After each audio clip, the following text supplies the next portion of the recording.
creo que los congresistas vayan a trabajar el sábado. Señor ministro Luis Fernando Velasco, buenos días. Muy buenos días, Ricardo, a toda la mesa de trabajo y por supuesto a los miles y miles de oyentes, un afectuoso y navideño saludo. Ministro, muchas gracias por el saludo. ¿Habrá convocatoria a extras o nos vamos hasta esta semana? Si dependiese solo del ministro del Interior, yo recomendaría no hacer las extras. La agenda legislativa cumple las expectativas del gobierno. Sacamos adelante de la Cámara Baja, de la Cámara de Representantes, una reforma por la que pocos apostaban, como era la reforma a la salud. Ya está en el terreno del Senado de la República. Ayer se aprobó la ley estatutaria de educación. Salió de la plenaria del Senado la ley estatutaria de jurisdicción agraria, pasa a la Cámara de Representantes. Un hecho político muy importante que entiendo el país ha valorado y ustedes entenderán, y es la negación de la propuesta de la oposición, que nosotros respetamos pero no compartimos, que pedía archivar la reforma laboral. Fue negada 13 votos a 5. Hoy muy seguramente se votará no solo la ponencia que pida que se le dé debate a ese proyecto, sino una buena parte del articulado que está bastante consensuado. Respetamos los ritmos del Congreso y veremos hasta dónde avanzamos hoy, pero el mensaje político de la reforma laboral es muy, muy, muy importante, de manera que tenemos una agenda con unos tratados comerciales aprobados, con una serie de proyectos muy avanzados y no me parece prudente en diciembre, un 23 o 24 de diciembre, tomar decisiones que necesitan toda la prudencia y todo el análisis. Y además hay un elemento que vale la pena resaltar, y es que por definición legal, el próximo año no arrancará el Congreso a trabajar en marzo, sino en febrero. Claro. Tendremos un mes más, de manera que hay un periodo legislativo de poco más de 4 meses, en donde obviamente tendremos que hacer un trabajo muy duro. Lo que sí haremos en la segunda quincena de enero y primera quincena de febrero es un trabajo muy intenso de foros, de reuniones con el Congreso, que a pesar de no estar sesionando, muy seguramente hablaremos con ellos, los visitaremos en sus regiones, para lograr el suficiente consenso político que permita que esta agenda legislativa, que viene fluyendo bastante bien, siga fluyendo de la misma manera. Sí, ministro, usted nos dice que si de usted dependiera, no recomendaría que se convocaran las sesiones extras. ¿De quién dependería que sí lo hicieran o qué está pendiente? No, pues hay que escuchar al jefe. Yo doy la opinión para el jefe. ¿Y qué dice el jefe? ¿O qué cree que el jefe esté pensando? ¿En qué podría llevar a que se convocaran extras el presidente? No, había un proyecto de ley que podría tener la sensación de la necesidad de extras. Desafortunadamente, quienes debieron presentarlo nos lo entregaron a quienes estamos allá todo el día trabajando con el Congreso, o lo presentaron el 3 de diciembre. Ricardo, usted entiende que un proyecto que llega al Congreso el 3 de diciembre es muy difícil que alcance a tener su debate. A pesar de ello, el Congreso y el propio Ministerio de Hacienda y el Ministerio del Interior hizo un trabajo interesante. Se socializó el proyecto, que es el tema de poder lograr que cuando haya debates de tipo tributario con la DIAN, no tengamos siempre que ir a la jurisdicción contenciosa, sino que se puedan hacer tribunales de arbitramiento. Pero de una manera que nosotros respetamos, el Consejo de Estado dijo, oiga, si se van a meter en tribunales de arbitramiento, escuchen la voz del Consejo de Estado. Ni más faltaba que el gobierno no fuese a escuchar la voz del Consejo de Estado. Entonces estamos como en el momento de decir, bueno, veamos a ver si nos metemos ya o más bien paramos, escuchemos al Consejo de Estado y lleguemos con una gran concertación en la primera quincena de febrero para votar ese proyecto. El chicharrón, perdón con esto, ministro, es que ahí hay 15 billones de pesos con los que cuenta el gobierno de litigios de la DIAN que son clave para el funcionamiento del Estado, digamos, no es menor el tema. Claro, pero acuérdese que legislación colombiana permite que esos 15 billones que están en litigio se puedan conciliar con la presencia de la Procuraduría. Entonces, si hay una decisión administrativa seria de recoger esos recursos y hacer acuerdos, tenemos un camino. Claro, queremos un camino mucho más expedito, mucho más fácil. Ese camino lo podemos tener no en diciembre, sino en febrero. De manera que yo creo que hay salidas, o sea, no es tampoco un punto muerto de sí o sí, entre otras cosas porque también yo soy aterrizado. Citar unas extras el 24 de diciembre no nos asegura que vamos a tener el éxito en esas extras. Ministro, de todas maneras, y siguiendo con los litigios, que son 15 billones, es mucha plata, dice usted que está muy aterrizado, pues ¿cuánto es el tiempo promedio que tardan esos litigios? Le escuchaba a alguien al otro día que en promedio pueden durar de 10 a 15 años. ¿Cómo ustedes, no sé, si planean hacer o cambiar de estrategia o qué es lo que están pensando al respecto? Porque el hueco que le abre el presupuesto definitivamente es inmenso. No, a ver, primero, nosotros no hemos abandonado la decisión de sacar adelante ese proyecto que permite que esos litigios pasen a tribunales de arbitramiento, que a cambio de tener litigios de décadas se puedan resolver en meses. Y obviamente, si se resuelven en meses, esos recursos entrarán en el presupuesto del año como lo hemos planteado. La diferencia es que no se aprueban en diciembre, sino que se aprueban en febrero esa posibilidad. Pero mientras tanto, también está la posibilidad de recaudar si usted en una etapa prejudicial, antes de entrar en el litigio en sí, intenta hacer algunas concertaciones que sean avaladas por la Procuraduría, porque eso nuestra juridicidad lo permite. Ministro, ¿no ha caído nada bien en el gobierno la caída del proyecto que buscaba regularizar y aprobar el uso de cannabis recreativo? Usted mismo lo rechazó y también el presidente Petro en las últimas horas pues publica un duro trino, asegurando que solo tienen que comparar la lista de los senadores condenados por nexos con el paramilitarismo narcotraficante y quienes votaron por suspender la dosis personal. Dijo que se habían recibido incluso sobornos. ¿El gobierno tiene pruebas de estas acusaciones que hace el presidente en Twitter? El gobierno cree que ha sido un gran error negarle a Colombia la posibilidad de regularizar ese negocio que hoy lo manejan los ilegales. A ver, arranquemos por el principio. Ese proyecto no legalizaba el consumo de marihuana en adultos, porque eso está legalizado desde una sentencia famosa desde 1994. De manera que en Colombia eso es permitido. La Segundo, sentencia de Carlos Gaviria, siendo ponente en la Corte. Sí, señor, tiene muy buena memoria. Segundo, voy a darle dos cifras. 21 estados en Estados Unidos hoy tienen legalizada la marihuana y la producen allá. Y en solo tributos que pagan los agricultores que la producen en esos 21 estados, pagan 5 billones de dólares. En Colombia, todos los tributos del sector petrolero llegan a 4.5 billones de dólares. De manera que entendamos las posibilidades económicas que se pueden perder en un mundo donde Europa está legalizando, Uruguay legalizó, México legalizó. Se calcula, óigame bien esto, se calcula que en México la legalizada de la marihuana le quitó el 50% de la financiación a los carteles de Tijuana y Sinaloa. O sea, se golpeó la criminalidad. Entonces el gobierno decía, hombre, lo lógico, la política mundial va hacia allá. Nosotros no queremos, nosotros primero, cualquier vicio es malo.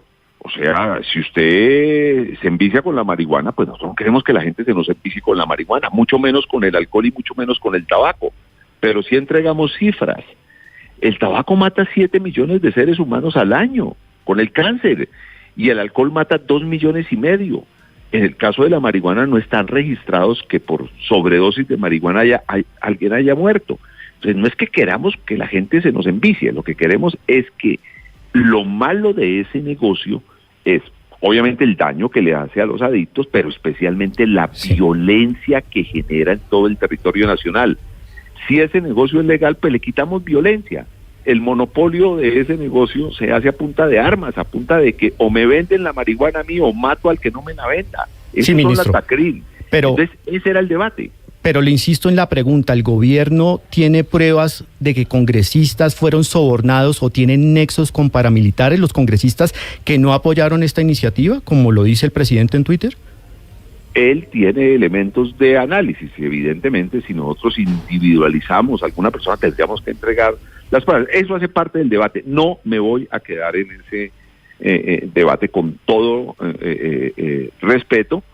Creo que el debate mayor es el debate de la mala decisión política. Entre otras cosas, fue una mala decisión política que en algunos casos no tuvo que ver si el proyecto era bueno o no era bueno. En algunos casos fue un mensaje político, en algunos otros casos molestias con el gobierno por algo, pero hagamos un análisis sereno, o sea, no, el problema en Colombia es que cada tema lo cogemos con una visceralidad impresionante. Hagamos un análisis sereno. Yo, por ejemplo, soy profundamente respetuoso de los que creen que la solución es el prohibicionismo, pero que creen íntimamente, o sea, que están convencidos.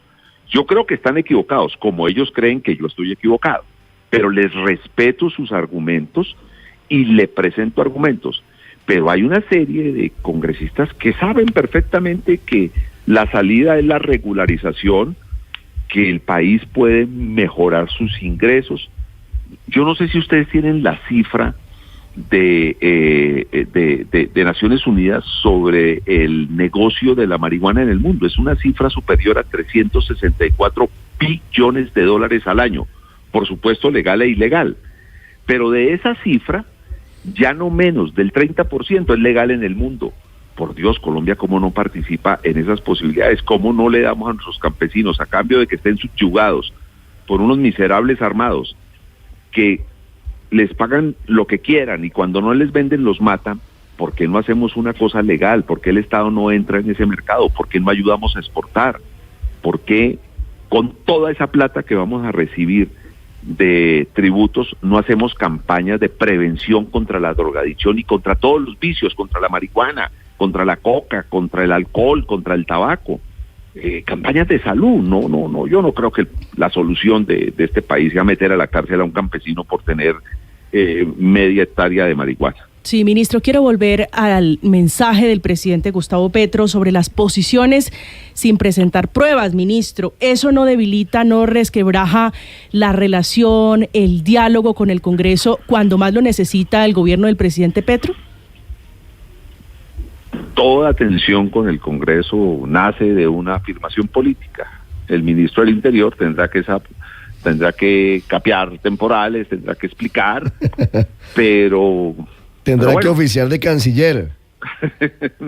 Interno. Sí, claro, por supuesto, allá en medio de lo político. Y entiendo el mensaje, ministro. Pero le pregunto por lo que dijo el representante Juan Carlos Lozada. Él responsabiliza al gobierno del fracaso del proyecto porque dice que fue inoportuno que se hubiera firmado el famoso decreto que generó el ruido por cuenta de haber derogado el que le permitía a la policía multar a quien consumiera drogas en espacio público. ¿Usted cree que tiene razón? ¿Usted cree que, haciendo un poquito de autocrítica, mirando para atrás, falló el timing de la firma de ese decreto? Es probable, sí, cualquier cosa. Mire, en la sensibilidad del Congreso hay que ser muy cuidadoso con esa relación. Yo fui congresista 24 años y yo conozco eso. Entonces lo que tenemos que hacer es curar esas sensibilidades e insistir.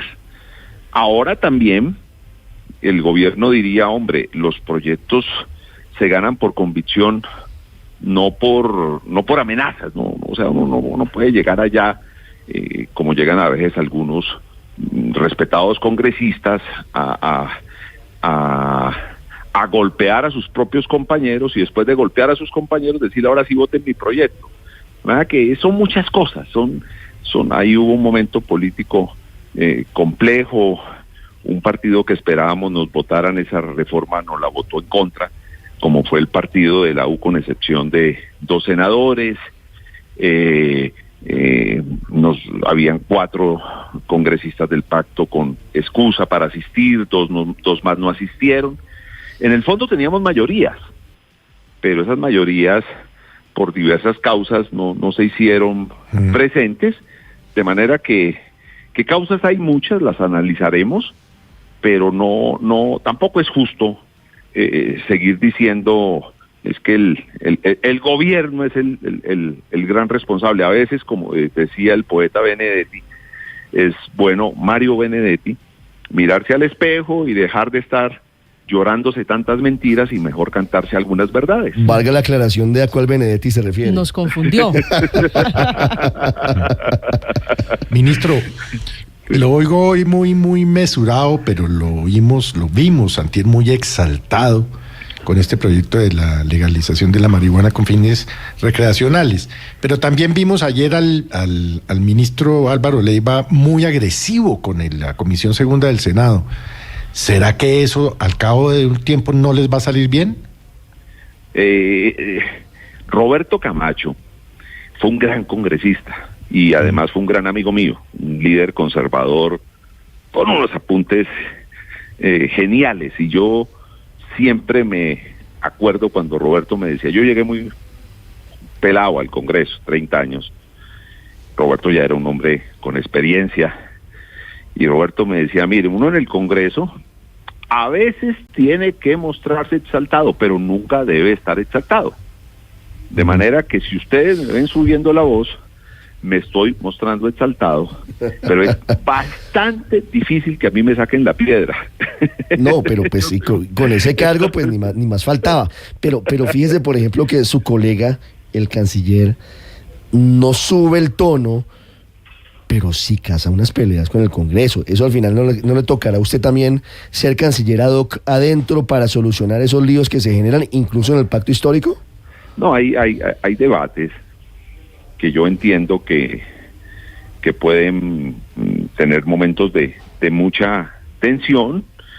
El Congreso tiene el derecho y además el deber de preguntarnos a quienes somos servidores públicos lo que el país se pregunta, y pues es bueno responder y responder tranquilo, entre otras cosas, porque yo, que tengo un profundo respeto por Álvaro Leiva, por su historia, por lo que le ha aportado a este país en general y especialmente en temas de la paz, creo que él actúa de buena fe, creo que él está en la política porque cree en la política como un acto del servicio público y no porque tenga intereses escondidos y menos intereses económicos. Yo soy un hombre que respeta mucho al doctor Leiva, y entonces él básicamente explica lo que tiene que explicar, lo que puede explicar, porque yo incluso acompañé un rato al doctor Leiva en el debate y le señalé con el mayor respeto a los miembros de la Comisión Segunda, de la cual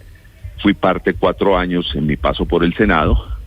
Les dije, el doctor Leiva tiene que ser prudente en ciertas respuestas, porque estamos hablando de un negocio de 380.000 millones de pesos que tenía un solo oferente, y ese solo oferente, cosa que pues evidentemente está permitido, pero cuando uno ve cómo se hizo los pliegos de esa licitación, pues le generan algunas dudas que se le generaron al presidente. Posteriormente, muy seguramente estará en los tribunales, de manera que lo que aquí digamos va a ser usado en los tribunales, y por eso pedí calma a todo el mundo, y creo que la cosa terminó saliendo pues con menos tensión de lo que se inició. El doctor Leiva explicó algunas cosas, otras él mismo señaló que llevará los documentos que tiene y las informaciones que tiene a las autoridades que deban profundizar sobre la historia de ese contrato, y bueno, es parte de las tensiones normales de una democracia. Sí, obviamente eso tiene de largo y de ancho, y cuando se investigue todo esto también habrá que decir que los pliegos se diseñaron desde la Cancillería siendo canciller el doctor Álvaro Leiva, que es un dato que no viene al caso, pero que hay que dejar allí de lado. 7:26, ministro, una última pregunta. ¿Van a presentar en febrero la reforma a la justicia? A mí me parece interesante que se vaya construyendo una verdadera reforma a la justicia. Una reforma a la justicia con sabor ciudadano, porque es que yo pasé mucho tiempo en el Congreso y me preocupaba que cada vez que se hablaba de reforma a la justicia, pensamos en los magistrados de las altas cortes, pensamos en eso, y yo creo que el ciudadano, cuando le hablan de justicia, está pensando lo del día a día, lo de cómo ver que el Estado sea el garante para resolver los conflictos ciudadanos, o sea, la justicia cercana. A mí me parece que ese es un tema que tiene que evaluarse, y ahí tiene un reto gigantesco el señor ministro Osuna. Él nos dirá cuándo tiene alguna propuesta. El señor presidente tiene interés que ese tema lo debatamos. Si a mí me dicen que lo presentemos en febrero, yo pediría que más bien en febrero arranquemos una serie de foros y tengamos listo este proyecto para la siguiente legislatura, porque es que en febrero, a ver, déjenme decir algo que tengo ganas de decir, nos fue bien en esta legislatura. O sea, usted quiere cobrar el triunfo. Sacamos de la Cámara Salud, un proyecto al que muchos alcanzaron a rezarle los sponsors. La reforma laboral, acabamos de negar el archivo, la propuesta de archivo de la reforma, y muy seguramente hoy avanzará la reforma laboral en la comisión. No sé qué tanto avance, pero evidentemente avanzará. Tenemos ley estatutaria de jurisdicción agraria, tenemos ley estatutaria pues saliendo de las comisiones. En el caso de la estatutaria de jurisdicción agraria pasa del Senado a la Cámara. En el caso de la ley estatutaria de educación, con una votación de 34-0, esa la votó todo el mundo, partidos de gobierno, independientes y de oposición, y aportaron de buena manera en la creación de esa norma. Tenemos nuevos esquemas de alimentación carcelaria, tenemos unos proyectos de tratados comerciales que el ministro Umaña hizo esfuerzos y de muy buena manera lo sacó del Congreso. O sea, tenemos una buena agenda legislativa, pero en el próximo semestre tenemos que rematar, tenemos que sacar las 3 grandes reformas sociales, laboral. Va ganando el primer tiempo. Claro, entonces si me falta el segundo. Exacto, vamos bien en el primer tiempo, entonces no me inscriban por favor en otro torneo, porque necesito todos los jugadores para terminar este partido. Claramente, entendido. Se presentaría, si fuera, en su opinión, si fuera su proyecto después del 20 de julio, ese proyecto de reforma a la justicia, que es un proyecto además de acto legislativo y que es supremamente complejo. Pero, ministro, volviendo a la analogía, ya que hablamos del primer tiempo y del segundo tiempo y de un partido, para el segundo tiempo, ¿con qué jugadores cuenta el gobierno? ¿Quiénes están firmes en la coalición? ¿Quiénes están lesionados? ¿Quiénes cambiaron de equipo? Y le hablo de los verdes, por ejemplo, le hablo de varios que están allí flotando y que no sabemos incluso en qué están. La U está que sí, que no, liberales que sí, que no. ¿Cómo está la alineación del gobierno? De diciembre a enero, pues el gobierno tendrá que en el camerino dar unas charlas para motivar el segundo tiempo. Hemos tenido mayorías este primer semestre. La reforma la salvó en algunos momentos cuando se pedían archivarla. 120 y pico de congresistas de 180 en la Cámara se negaron a archivarla, se negaron a aplazarla. O sea, allá se ha generado algo interesante. Claro, eso es un tema de todos los días. En la política y en el Congreso, uno todos los días tiene que hacer las tareas, hacer el trabajo para mantener esas mayorías. En el Senado, como le escribí ayer al presidente, creo que tenemos la posibilidad también de consolidar esas mayorías, pero pues es el trabajo que tendrá que hacer el ministro del Interior, aprovechando estos días de enero y los primeros de febrero, para que este buen impulso que ha tomado la reforma no se frene en el segundo tiempo. Sí. ¿Con quién cuentan? ¿Cuentan con la U en el Senado completa, a pesar de que están definiendo si salen de la coalición, por ejemplo? Ayer conversé con varios senadores de la U y creo que ahí hay una posibilidad muy interesante de mantener una buena relación, agradecer la colaboración que de ellos hemos recibido en muchos temas. Hemos tenido algunas diferencias en algunos temas, pero sí, claro que esperamos contar con la U como esperamos, y te confieso, yo me he reunido muchísimas veces con miembros de la bancada del Partido Conservador.